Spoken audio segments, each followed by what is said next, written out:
नमस्कार. आपण पाहताय आणि ऐकताय आपल्या अण्णा हे यूट्यूब चॅनल. मी गणेश तुकाराम शिंदे आपणा सर्वांचं आपल्या अण्णा या यूट्यूब चॅनलवर स्वागत करत आहे. आज आखाती युद्धाचा 22वा दिवस.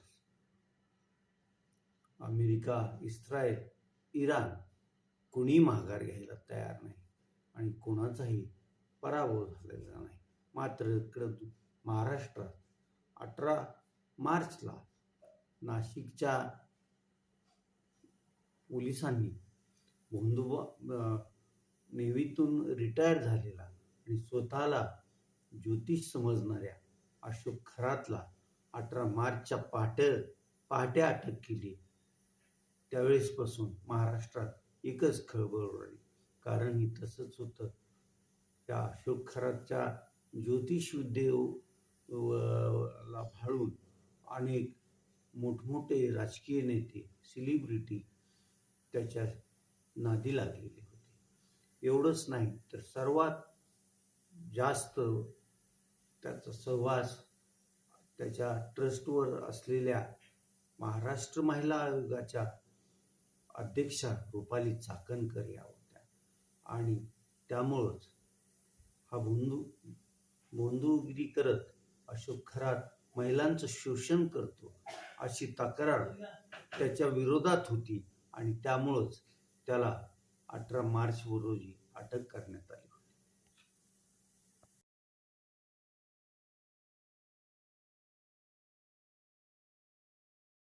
वीस वर्षाहून अधिक काळ मर्चंट नेव्हीमध्ये काम करून सेवानिवृत्त झालेल्या अशोक खरातनं सेवानिवृत्तीनंतर ज्योतिषशास्त्राचा अभ्यास केला आणि मग आपल्या ज्योतिषाच्या विद्येवर अनेकांना त्यांनी आपल्या जाळ्यात ओढलं. अशोक खरात हा नुसता ज्योतिष सांगत नव्हता, तर त्या ज्योतिषाच्या त्याच्या विद्येवर हे करून आलेल्या भाविक महिलांचं तो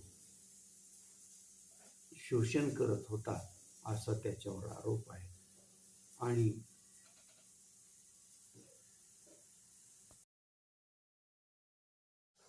तो महिलांना ज्योतिष सांगण्यासाठी त्याच्या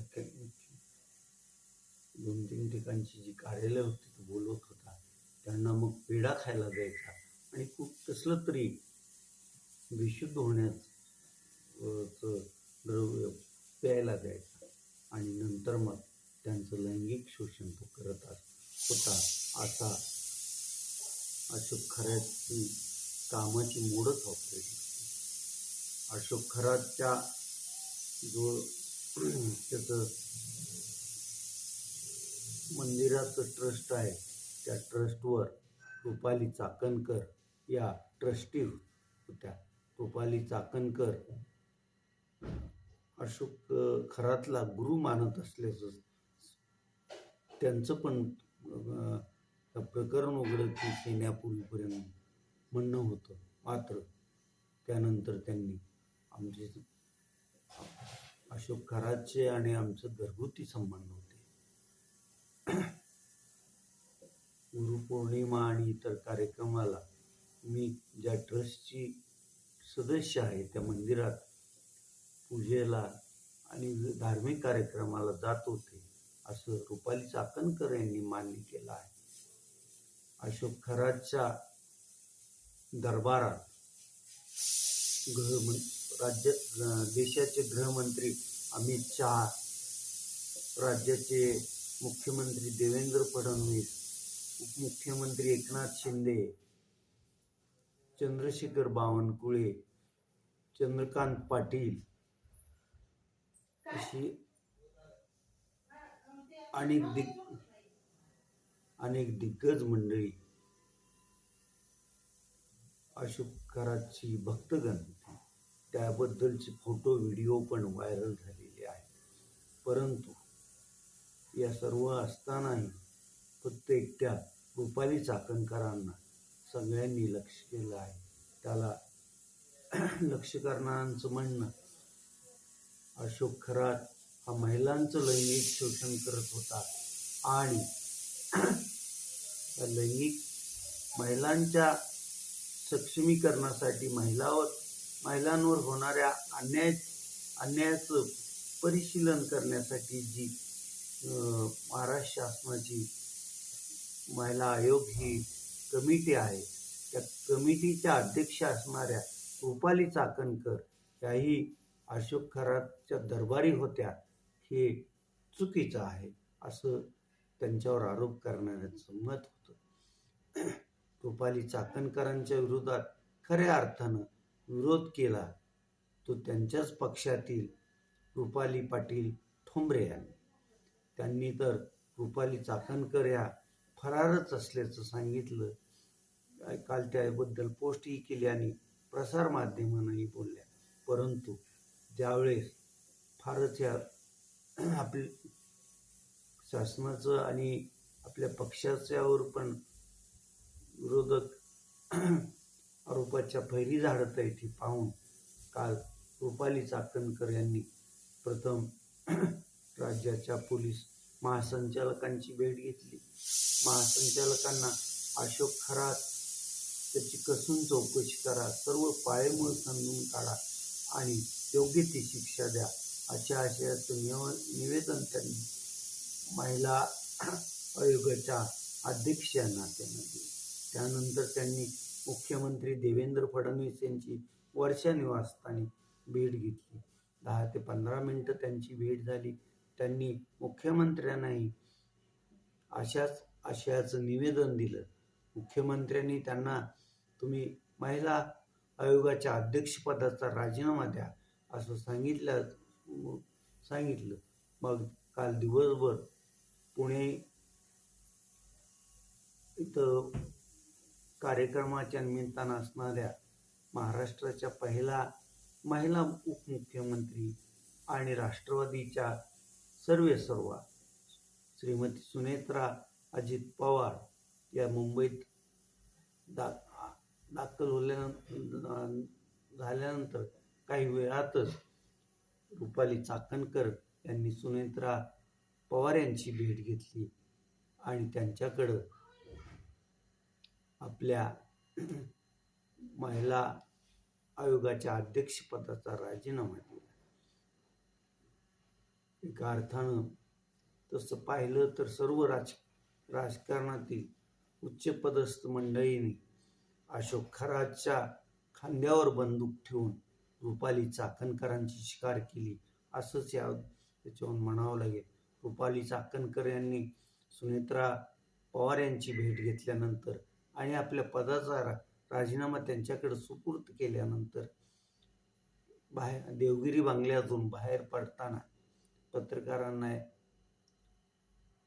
थोडा वेळ संवाद साधला आणि त्यांनी त्यांच्यावर सुषमा अंधारेंनी काल प्रेस घेऊन जे आरोप केले होते त्यात त्यांनी दाखवलेले फोटो कसे चुकीचे, त्याच्यावरच्या तारखा वगैरे खाडाखोड करून कसं हे केलंय याचंही पण हे सांगितलं. त्याचबरोबर त्यांनी आपण अशोक खरातचे काही काळ भक्त होतो, पण वर्षातून 1-2दाच त्या मंदिरात किंवा त्या ह्याच्यात आपण जात होतो. अशोक खरात खऱ्या अर्थानं कसं आहे याची आपल्याला काही कल्पना नव्हती. याची रीत त्यांनी परत ओढली. तर अशा प्रकारे हा एक अध्याय अशोक खरात प्रकरणातला संपला आहे असं म्हणावं लागेल. रुपाली चाकणकर यांनी राजीनामा दिलेला आहे. आता 1-2 दिवसात त्या राष्ट्रवादी महिला काँग्रेसच्या प्रदेश अध्यक्षपदाचा पण राजीनामा देतील असंच होतंय. एका सामान्य कुटुंबात दौंड तालुक्यातील एका सामान्य कुटुंबात जन्म घेतलेल्या रुपाली चाकणकर या पदवीधर आहेत. त्यांनी हडपसर पुणे येथील महाविद्यालयातून पदवीचं शिक्षण घेतलं आहे. त्यानंतर धारीत राहणाऱ्या चाकणकर कुटुंबाशी त्यांचा स्नेह म्हणजे त्यांचं नातं जुळलं. चाकणकर पुणे महानगरपालिकेच्या माजी नगराध्यक्ष असलेल्या श्री चाकणकर यांच्या मुलाशी त्यांचा विवाह झाला. राजकीय इच्छाकांक्षा त्यांच्या वाढत गेल्या आणि त्या राष्ट्रवादीचं काम प्रामाणिकपणे करत होत्या. त्यांनी राष्ट्रवादीचं प्रवक्तेपद, त्यानंतर जवळपास 2024 पासून 2022-23 पासून त्या आजपर्यंत राष्ट्रीय राज्य महिला आयोगाच्या अध्यक्ष होत्या.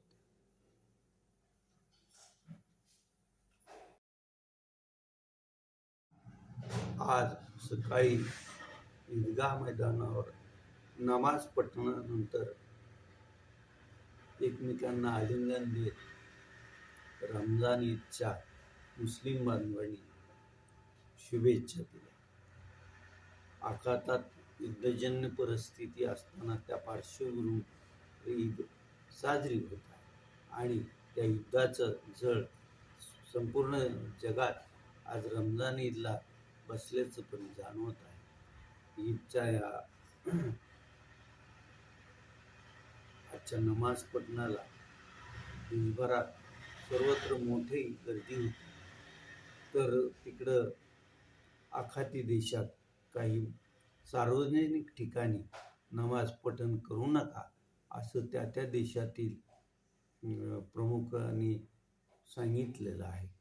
त्यामुळं मग तिकडं ईदचा कार्यक्रम कसा साजरा होतोय यावर पण संपूर्ण जगाचं लक्ष लागून आहे एवढं मात्र निश्चित. धाराशिव जिल्ह्यातील रूपामाता उद्योग समूह आणि रूपामाता फाउंडेशन याचं कार्य सर्वांनाच माहीत आहे. रूपामाता फाउंडेशनतर्फे श्रीरामनवमी आणि चैत्र नवरात्रीनिमित्त रविवार दिनांक 22 मार्च रोजी धाराशिव येथील लेडीज क्लबच्या मैदानावर एक कार्यक्रमाचं आयोजन करण्यात आलं आहे. आणि या कार्यक्रमात शिवतांडव स्तोत्रम पाठाचं पाठांतर होणार असून यासाठी प्रसिद्ध असे कालीपुत्र कालीचरण महाराज यांची प्रमुख उपस्थिती राहणार आहे अशी एका परिपत्रकाद्वारे रूपामाता समूहाचे सर्वेसर्वा ॲडव्होकेट व्यंकट गुंड यांनी दिली आहे. 22 मार्च रोजी लेडीज क्लबवर हा कार्यक्रम मोठ्या उत्साहात पार पडेल. या कार्यक्रमाला सर्व धाराशिव नगरी आणि जिल्ह्यातील नागरिकांनी उपस्थित राहावं असं आव्हान पण रूपामाता परिवारातर्फे करण्यात आलं आहे. आज आता आपण इथंच थांबूया. तुम्ही आपल्या यूट्यूब चॅनल सबस्क्राईब करा, लाईक करा आणि कमेंट्स पण नोंदवा. धन्यवाद.